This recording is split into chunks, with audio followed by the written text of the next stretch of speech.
आप सभी का हमारे YouTube चैनल ए विलेज टीचर पर बहुत बहुत स्वागत है। मैं हूँ एस के त्रिपाठी, जो इस चैनल के माध्यम से आपको वीडियो अवेलेबल करवा करके अंग्रेजी भाषा का शिक्षण कर रहा हूँ। मुझे उम्मीद है आपको उपयोगी सिद्ध होगा और ये वीडियोस आप ज्यादा से ज्यादा लोगों को फिलहाल अभी शेयर कर दें और वीडियोस का मूल्यांकन भी करें, इससे लाभ उठाएं। आइए देखते हैं जो मुझे पढ़ाना है। तो सबसे पहले तो ये बता देता हूँ, पिछले 2 वीडियोस में मैं आर्ट टू शुड और मस्ट उनके साथ जो है जुड़ करके पास्ट में जो सेंस चला जाता है वो कैन, कुड और कुड हैव का यूज मैं पढ़ा चुका हूँ 2 वीडियोस में। अब इस वीडियो में मुझे मे, माइट, मे हैव और माइट हैव का यूज सिखाना है आपको। तो आइए उसको समझते हैं। बोर्ड पर हमने हेडिंग डाल दी, use of may comma might comma may have अथवा माइट हैव, इसके बारे में समझाना है। तो मैंने थोड़ा यह अंग्रेजी में एक्सप्रेस भी कर दिया है कि these modal auxiliary verbs are used to express, ये मॉडल ऑक्सिलरी वर्ब्स का प्रयोग किया जाता है क्या चीजें व्यक्त करने के लिए?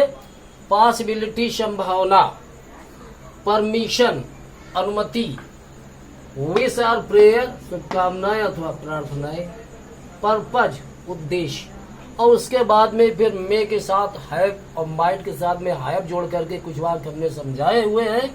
तो इस वीडियो का अध्ययन करें आप और इसमें नॉलेज अपना बढ़ाएं।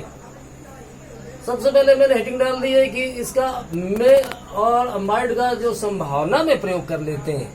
तो कैन और कुड और मे और माइट में यही डिफरेंस है कि कैन का विशेषतया प्रयोग विशेष रूप से क्षमता या उसके योग्यता या सामर्थ्य में करते हैं, जो मैं पढ़ा चुका हूँ। लेकिन मे और माइट का प्रयोग ये संभावना में, जो जहाँ संभावना का बोध होता है, किसी बात की होने की संभावना व्यक्त होती है, वहाँ उसका प्रयोग करते हैं। वैसे तो मे और माइट ये दोनों बराबर काम कर देते हैं, लेकिन मे को प्रेजेंट में काउंट करते हैं और माइट को पास्ट में काउंट करते हैं। आइए कुछ हिंदी ट्रांसलेशन के माध्यम से उनको समझिए। जैसे हमने पहला वाक्य लिखा हुआ है, इस वर्ष वह पास हो सकता है। तो पास होना कोई क्षमता वाली बात है नहीं है, संभावना है। किसी भी कारण से फेल हो सकते हैं, उस दिन अस्वस्थ या बीमार हो सकते हैं, आते हुए कोई चीज गलत हो सकती है, तो पास होने की तो संभावना होती है। इसलिए ये वाक्य में से बनाना बेहतर है कि ही मे पास दिस ईयर, इस साल वो पास हो सकता है। जैसे दूसरा वाक्य लिखा हुआ है, आज शाम को बारिश हो सकती है। तो बारिश होना भी एक संभावना है, श्योरिटी नहीं है। बारिश के बारे में तो कोई नहीं जानता कि होगी कि नहीं होगी। तो इसको मे से बनाना बेहतर है कि it may rain today in the evening. और ऐसे ही अगला वाक्य मैंने लिखा हुआ है, आज रात पिताजी घर लौट सकते हैं। कोई बाहर गया हुआ है तो घर लौटने की उसकी संभावना होती, क्षमता वाली बात वहां नहीं है। विभिन्न कारणों से बस छूट सकती है, बस खराब हो सकती है, कुछ भी हो सकता है, लेकिन घर लौट सकता है, कोई वो संभावना है। इसलिए उसका मैंने वहां पर मे यूज किया हुआ है। फादर मे रिटर्न होम टुनाइट, आज रात। और अगले वाक्य में मैंने लिखा हुआ है, आज चौथे घंटे में मास्टर साहब विद्यार्थियों को छड़ी से पीट सकते हैं। तो विद्यार्थियों के पिटने की संभावना है, टीचर की वो क्षमता वाली बात नहीं। टीचर तो पीट ही सकते हैं, वह क्षमता वाली क्या बात है? संभावना है कि विद्यार्थी आज पीटे जा सकते हैं, इसलिए उसको मैंने मेस बनाया हुआ है कि today in the 4th period, आज चौथे पीरियड में अर्थात अवधि में या बेला में अर्थात घंटे में, द टीचर में बीट द स्टूडेंट्स, अध्यापक विद्यार्थियों को पीट सकते हैं विद ए स्टिक, छड़ी से। अब इन्हीं वाक्यों को आप ले जाएं पास्ट में, तो पिछले वर्ष वो पास हो सकता था, तो he might pass last year बना लेंगे। वो मैंने लिखा नहीं है, चूंकि जगह कम दिख रही थी तो मैं ओरल समझा रहा हूँ। कल शाम को बारिश हो सकती थी, it might rain yesterday in the evening. कल रात पिताजी घर लौट सकते थे, father might return home यस्टर night या लास्ट नाइट। विद्यार्थी चौथे घंटे में पीटे जा सकते थे, तो पैसे वाइज हमने बोल दिया माइट भी बीटन हो जाएगा। मास्टर साहब विद्यार्थियों को चौथे घंटे में पीट सकते थे, पिटने का अंदेशा था। The teacher might beat the students in the 4th period. इस प्रकार से वो प्रेजेंट और पास्ट में उनका वर्णन मैंने बताया। और यही बात अगर चली जाती, जैसे वो एक घूसे में मेज को तोड़ सकता है, तो फिर कैन का प्रयोग उसकी क्षमता तोड़ने की, he can break the table with a blow of fist. तो ऐसे बनाते हो। हाँ, वो इस प्रश्न को 1 मिनट के अंदर हल कर सकता है। तो he can solve this question with in a minute. तो वो उसकी क्षमताएं थी, लेकिन यहाँ ये संभावनाएं हैं इन वाक्यों में, इसलिए मे का प्रयोग प्रेजेंट में और माइट का हमने पास्ट में बताया हुआ है। लेकिन कभी कभी प्रेजेंट में ही मे माइट सब यूज कर देते हैं, वो कंफ्यूजन में नहीं पड़ना है आपको। आइए परमिशन में, अनुमति देने में और लेने में, मैंने पिछले वीडियो में बताया कि मे और कैन दोनों प्रयोग कर सकते हैं। जैसे तुम जा सकते हो, यू कैन गो, और तुम जा सकते हो, यू मे गो, ऐसे दोनों ही लिखे मिलते हैं। तो यहाँ मैंने मे का प्रयोग बताया हुआ है, जहाँ केवल मे ही आता है। क्या मैं अंदर आ सकता हूँ, अनुमति ली गई है, तो मे आई कम इन, मे आई कम इन। हाँ तुम अंदर आ सकते हो, यस यू मे कम इन, ये अनुमति दी गई है। क्या मैं आपका कलम ले सकता हूँ, may I take your pen, may I have your pen. तुम अपनी पसंद का कुछ भी खा सकते हो, तुम अपनी पसंद का कुछ भी कर सकते हो, तुम जो चाहो सो खा सकते हो, तुम जो चाहो सो कर सकते हो। उसको कॉम्प्लेक्स बनाए, उसको सिंपल बनाए, मे का प्रयोग कर लेंगे। यू मे ईट, तुम खा सकते हो, आप योर लाइकिंग, अपनी पसंद का, तुम जो चाहो सो खा सकते हो। You may eat what you like. इस तरीके से अनुमति में ये मे का प्रयोग कर लेते हैं। आइए आगे बढ़ते हैं। हमने हेडिंग डाल दिया विश और प्रेयर, शुभकामनाएं अथवा प्रार्थनाएं। ईश्वर से प्रार्थना करते हैं तब भी मे लगा लेते हैं, खुद जो है ईश्वर से प्रार्थना करते हैं तो वहाँ भगवान वगैरह सब नहीं लिखा तब भी मे लगाते हैं। आप वाक्यों से समझेंगे। जैसे ये लिखा है, भगवान करे तुम परीक्षा में सफल हो जाओ, भगवान करे तुम जुग जुग जियो, भगवान करे तुम जीवन में फलो फूलो, ऐसे वाक्यों में। तो भगवान करे तुम परीक्षा में सफल हो जाओ, मैंने अंग्रेजी क्या बनाई, may you get through the examination. ऐसे वाक्य एक्सक्लेमेटरी ऑप्टेटिव सेंटेंसेस में देखने को मिल जाते हैं। ये मैंने पढ़ाए हुए पिछले वीडियोस में, लेकिन चूंकि यहाँ मे का प्रयोग था तो सभी चीज को मैंने अकाउंट कर दिया हुआ है। भगवान करे तुम परीक्षा में सफल हो जाओ, तो मैंने सफल होने की अंग्रेजी अच्छी थोड़ा लिख दी है, गेट थ्रू। फ्रेजल वर्ब है, गेट एक वर्ब में जो थ्रू प्रीपोजिशन जोड़ दिया हुआ है वो फ्रेजल वर्ब है। फ्रेजल वर्ब होती क्या है, किसी मुख्य क्रिया में ये वर्ब में वो प्रीपोजिशन या एडवर्ब जोड़ देते हैं तो फ्रेजल वर्ब बनती है। आपको इस चैनल पर अंग्रेजी का सब कुछ पढ़ने को मिलेगा। बस ये है कि धीरे धीरे चैनल में काम आगे बढ़ता चला जा रहा है और इसमें स्पष्टतया समझ में भी आएगा, और जो भी वीडियो किसी टॉपिक पे बनाया जाएगा उसका सारा यानी प्रॉस एंड कॉन्स उसमें शामिल किया जाएगा। बहुत मुश्किल है कुछ छूटे, इसलिए अगर चैनल को अगर सब्सक्राइब नहीं किया है तो कर लीजिएगा। Surely it will prove it self beneficial, अपने आप को उपयोगी सिद्ध करेगा ये चैनल।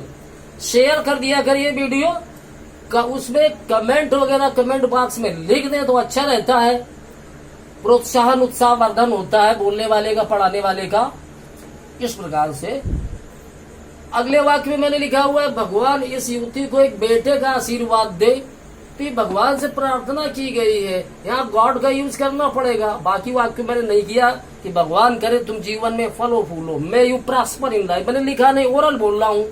इस वाक्य में लिखा है भगवान इस युवती को एक बेटे का आशीर्वाद दे। कि भगवान से प्रार्थना की गई है, मे गॉड ब्लेस, भगवान आशीर्वाद दे दिस लेडी, इस युवती को विद ए सन, एक बेटे का। इस प्रकार से उसको बनाया गया। तो शुभकामनाएं हैं कि भगवान करे तुम सफल हो जाओ, भगवान करे तुम जुग जुग जियो, मे यू लिव लॉन्ग, इस प्रकार से। और ये प्रेयर है, ईश्वर से प्रार्थना की गई है, may God bless this lady with a son. आइए आगे बढ़ते हैं। पर्पज में भी यूज कर लेते हैं। ये वाक्य एडवर्ब क्लास ऑफ पर्पज में हमने प्रयोग कर दिए हुए हैं। ये कॉम्प्लेक्स सेंटेंसेस में जो noun class, adjective class, adverb class, आगे चल करके इन चीजों का आपको विशेष अध्ययन करने को मिलेगा हमारे वीडियोस में इसी चैनल पर। तो अभी फिलहाल पर्पज हेडिंग है तो वहां मे का प्रयोग हो जाता है। देखिए प्रेजेंट में अगर वो बात है तो मे का प्रयोग कर लिया है, पास्ट में वही बात चली गई है तो माइट का प्रयोग है। हिंदी जरा गौर करिए, वह कठिन परिश्रम करता है ताकि पास हो जाए, उसने कठिन परिश्रम किया ताकि पास हो जाए। बाद वाला वाक्य तो वही है, ताकि पास हो जाए, ताकि पास हो जाए। अंग्रेजी बदल गई, सो दैट ही मे पास और सो दैट ही माइट पास। ऐसा क्या फर्क हुआ? उसमें शुरू में जो शुरू वाला वाक्य जो जा रहा है वो प्रेजेंट में वो कठिन परिश्रम करता है इसलिए वो पास हो जाए तो ही में पास ठीक है। और यहाँ पे शुरू में उसने कठिन परिश्रम किया तो शुरू वाला वाक्य पास्ट में चला गया। इसलिए मैं गलत हो जाएगा, माइट तो वहां करना ही पड़ेगा। इस चीज को सीक्वेंस ऑफ टेंस कहते हैं, कालों का अनुक्रम। इसका तो मैं चैप्टर पढ़ाऊंगा, अभी मैं ट्रांसलेशन पढ़ा रहा हूँ। हर चीज, चाहे वो ट्रांसलेशन संबंधित हो, चाहे वो व्याकरण संबंधित हो, या कंपटीशन के किसी भी टॉपिक से संबंधित हो, सारा इसमें बेहतर आपको पढ़ने को मिलेगा। तो इस चैनल को सब्सक्राइब करें और शेयर कर दीजिए, चूंकि भी शुरुआती दौर में चैनल चल रहा है, लेकिन संभावनाएं बहुत सारी है। आप कुछ भी बना सकते हैं। इसको सीक्वेंस ऑफ टेंस कहते हैं। कैसे? जैसे माँ कहती है कि बच्चा बीमार है, तो mother says that the child is ill, बच्चा बीमार है। और माँ ने कहा कि बच्चा बीमार है, तब भी बोला कि बच्चा बीमार है, लेकिन अब नहीं लिखेंगे कि द चाइल्ड इज इल, नहीं लिखेंगे, अब लिखेंगे the mother said that the child was ill, तब वो सही है। इसी को सीक्वेंस ऑफ टेंस कहते हैं, कालों का अनुक्रम। इसे बोला गया मैं जानता हूं कि वो आएगा, I know that he will come, और मैं जानता था कि वो आएगा, अब विल नहीं होगा, I knew that he would come. एक वीडियो मैंने देखा, ये बढ़ा दिया गया, विल बराबर गागी गे, वुड बराबर गागी गे, तो उसमें क्या इतने से ही कुछ थोड़ा हुआ। सीक्वेंस ऑफ टेंस में तो कुछ भी, एक नियम वही जो पढ़ाया जाता कि शुरू में अगर पास्ट में इंडिकेशन हो गया है शुरू में, तो आगे इनडायरेक्ट जैसा परिवर्तन होता रहेगा, प्रेजेंट इंडेफिनिट को पास्ट इंडेफिनिट में बदलते रहेंगे, प्रेजेंट के चारों भागों को पास्ट के चारों भागों में क्रमशः बदलते रहेंगे, और विल का वुड, कैन का कुड, मे का माइट, ये सब होता रहेगा। तो वही यह हुआ। अब आप कुछ भी वाक्य बना लें कि वो कमरे में गया ताकि एक पत्र लिख ले, तो he went into the room so that he might write a letter, might आएगा क्योंकि कमरे में गया, शुरू पास्ट में आ रहा। वह तेज भागा था कि गाड़ी पकड़ ले, तो he ran fast so that he might catch the train, तो वह माइट आएगा। ये तो बात सीक्वेंस ऑफ टेंस की है। तो मैं माइट का चूंकि टॉपिक चल रहा है, इसलिए हमने आज थोड़े थोड़े वाक्य दिए हुए हैं, बाकी बोल दिए आपको समझने के लिए। पॉसिबिलिटी, संभावना, परमिशन, अनुमति, विश और प्रेयर, शुभकामनाएं, प्रार्थनाएं, उद्देश्य, पर्पज। अब आइए आगे बढ़ते हैं। में हैव जुड़ जाता है और माइट में हैव जुड़ जाता है, और विभिन्न इन मॉडल वर्ब्स में हैव जुड़ जाता है, जैसे could have, may have, might have, would have, should have, must have, ought to have.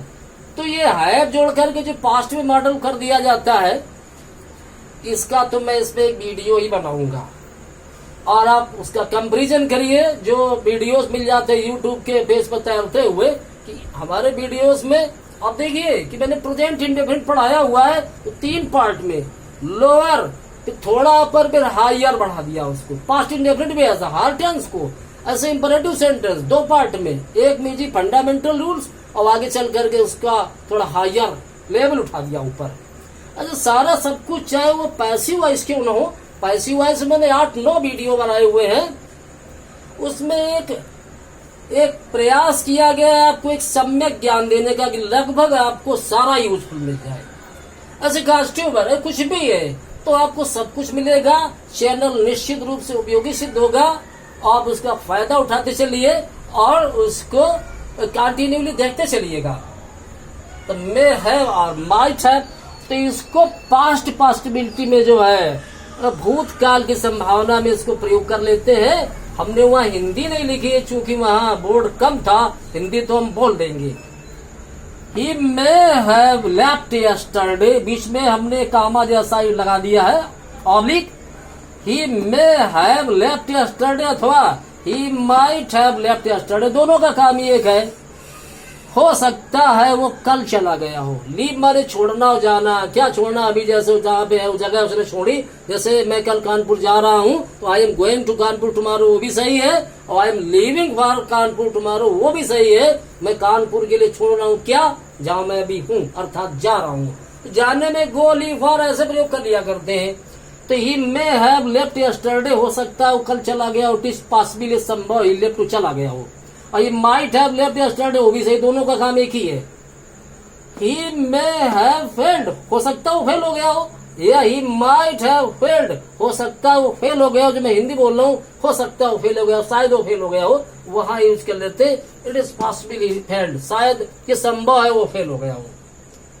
अगले वाक्य को मैंने कंडीशनल जैसा बना दिया है कि better you might not have revealed the secret ज्यादा अच्छा होता तुमने भेद ना खोला होता। रिवील माने प्रकट करना, खोलना, तो बेटर ज्यादा अच्छा होता। You might not have revealed the secret, तुमने उस रहस्य को ना खोला होता, तुमने भेद को ना खोला होता, but the secret was revealed, लेकिन हुआ तो कि भेद खोल दिया गया। तब बोला गया कि ज्यादा अच्छा होता भेद ना खोलते। तो वहां भी माइट का प्रयोग किया गया है। कहाँ माइट है, वुड हैव सभी आया करते हैं। ये धीरे धीरे आप इसका चैनल का फायदा उठाइए।